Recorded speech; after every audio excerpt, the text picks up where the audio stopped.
Saudações!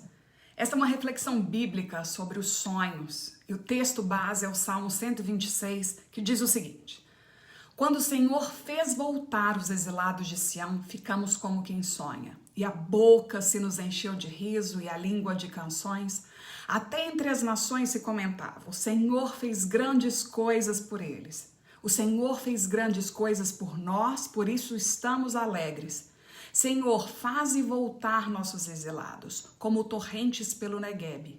Os que semeiam com lágrimas ceifam em meio a canções.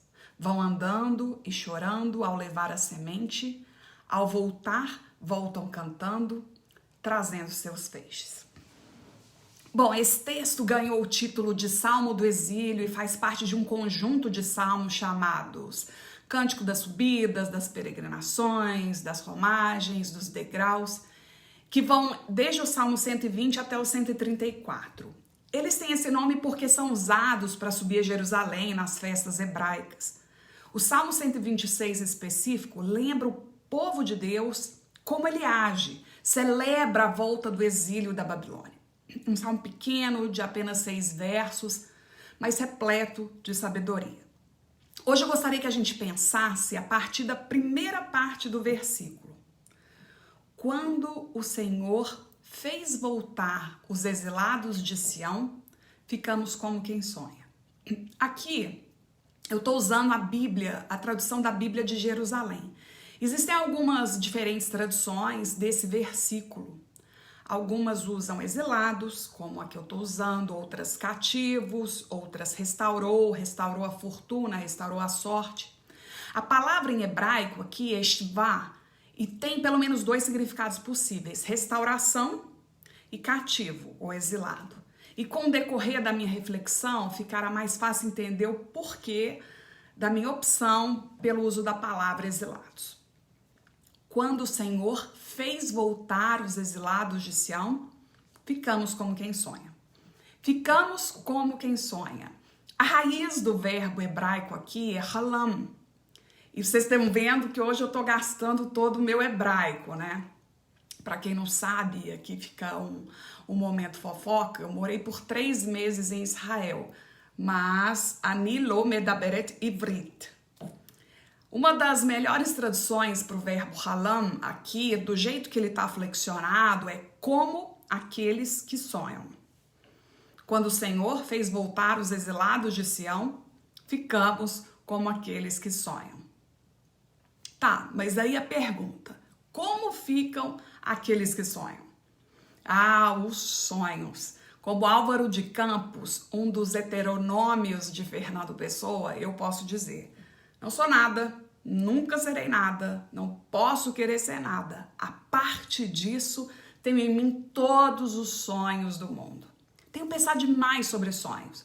Faço parte de um clube de leitura e nós estamos lendo O Sonho Manifesto, do Siddhartha Ribeiro. Siddhartha é um neurocientista e especialista em sonhos. E eu tenho aprendido muito ouvindo seus podcasts sobre o assunto. O que a sua pesquisa mais desperta em mim é o desejo por me lembrar dos meus sonhos. Não há em mim nenhuma urgência por interpretá-los, só quero saber o que eu sonhei. Quando eu acordo, eu sempre sei que sonhei, porque a minha esposa diz: você brigou hoje. Eu brigo enquanto sonho, falo brava. Na verdade, geralmente eu me lembro do que eu sonhei, mas são sempre fragmentos, como personagens sem histórias. Eu tenho uma amiga muito querida e volta e meia ela me conta o que sonhou. Ela me disse que para ela os sonhos carregam importantes mensagens espirituais e por isso prestar atenção neles faz parte da sua prática espiritual. Então, na tentativa de responder aquela pergunta que eu fiz agorinha mesmo, como ficam aqueles que sonham? A vida dessa minha amiga me ensina que as pessoas que sonham ficam mais sábias. Porque o exercício da atenção pessoal desperta a sabedoria do corpo, a sabedoria das conexões neurais, a sabedoria dos mistérios oníricos. Talvez a gente tenha medo de encarar nossos sonhos, de enfrentar nossos pesadelos. Mas a sabedoria bíblica nos mostra a importância dos sonhos, tantas vezes usados como oráculo, como uma forma de Deus se comunicar conosco. São tantas as narrativas bíblicas sobre sonhos que eu poderia até fazer uma série de reflexões sobre eles. Eu tô aqui só sonhando. Os sonhos, eles mobilizam os nossos afetos.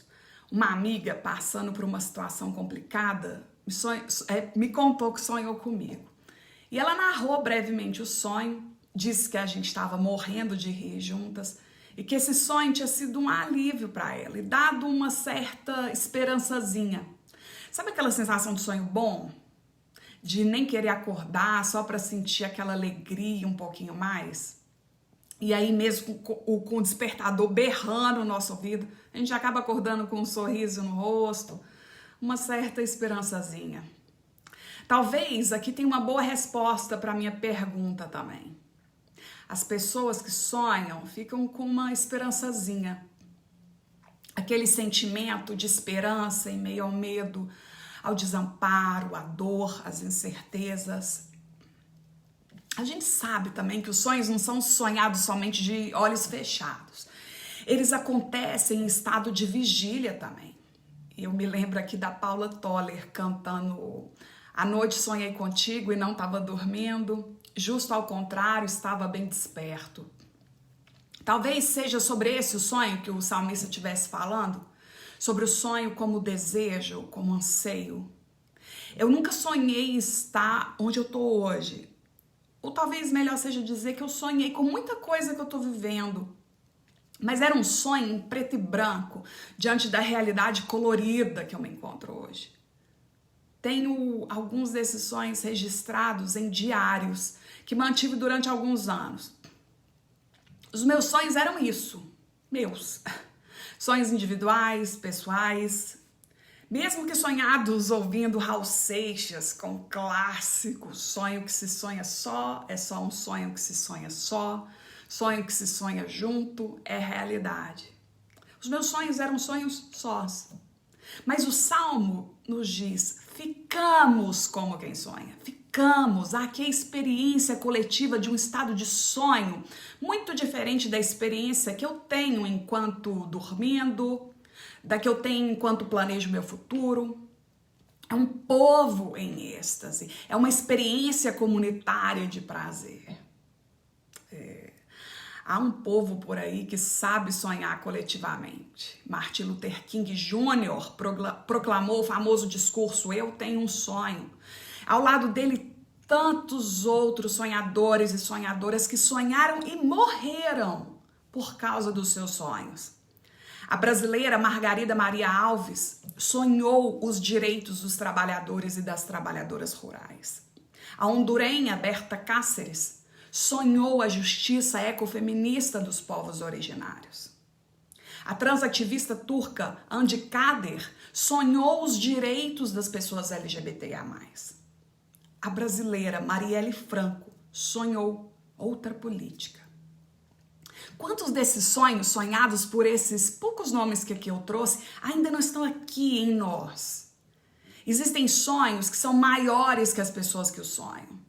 Talvez por isso o Clube da Esquina tenha cantado "Os sonhos não envelhecem", porque eles se renovam, se transformam, se transmitem de uma pessoa para outra. O sonho é uma potência coletiva de mobilização. O sonho, para Siddhartha Ribeiro, é um processo. E o Salmo, de alguma forma, nos alerta para isso. No primeiro versículo, afirma que o Senhor fez voltar os exilados de Sião. Mas no versículo 4, pede ao Senhor que faça voltar os exilados. Uai, os exilados tinham voltado ou não? Tem algum erro aqui? Não. O Salmo pode ter sido escrito nesse momento, entre uma coisa e outra, entre a celebração dos exilados que voltaram e o desespero por aqueles que foram exilados. Isso cabe bem para a gente, né? Recebemos muito dos exilados da ditadura militar de volta, mas agora temos outros exilados. Márcia Tiburi e Jean Willis, por exemplo, acabaram de publicar um livro com cartas que trocaram nesse período de exílio. Já em uma das entrevistas dadas por causa do lançamento do livro, explicou que exílio não é somente quando você é expulso do país, mas é quando o regime não permite sua ação política e intelectual, tornando sua vida vulnerável, frágil. O exílio, ele explica, é a única forma de seguir vivendo.